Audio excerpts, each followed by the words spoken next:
жиылып, буламыны тыйылып. Үз телегезне белегез, татар малаймынде булулланып йөрегез.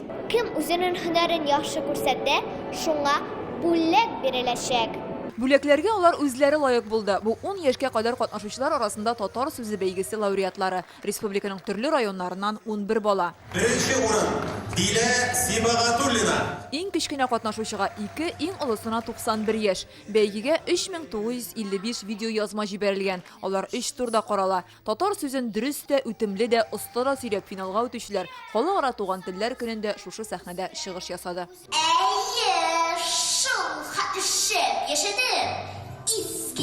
Нәргизә Балташ кызы мәктәптән тыш нәфис сүз түгәрәгенә йөри. Үзе белән бергә шөгыльләнүче тагын 6 бала лауреат булды. Мөгаллимнәре өчен бу зур дәрәҗә. Бу эш белән мин ләззәтләнәм, үземә рәхәтлек алам. Хәтерендә син миңа ашарга алып килгән идең. Гөлшәҗә Камалиева хәвәскәр катнашучылар арасында 2нче урынны яулармын дип уйламаганда. Моны үзеңнең кәүсәң аша чыгарырга кирәк. Татар сүзенең тәмен әйтә белергә кирәк. Бәбәбезгә дип торсаң, булмый.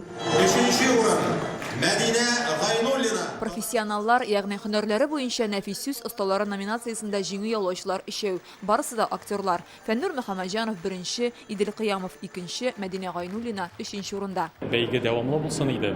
Бу елына үтеп, халыклар бердәмлеге һәм туган телләр елында гына түгел, киләсе елларда да усын иде дигән теләктә. Татар сүзе ел сайын узар дип белдерә конкурсны гамәлгә куючы Татарстан президенты каршындагы татар телен саклау һәм үстерү комиссиясе рәисе Марат Әхмәтов. Татар сүзе бәйгесе ул безнең менә игълан ителгән гамәлдәге иң отышлы һәм иң кулачлы безнең бәйгеләрнең берсе һәм бу очракта без бу бәйгеләр бик уңдык һәм бик оттык. Монысында кызлар күбрәк катнашкан, киләчәктә егетләрдән активлык көтәләр. Шушы көннәрдә яңа бәйге игълан ителәчәк. Анда авторлар үз әсәрләрен башкаруда осталык күрсәтәчәк.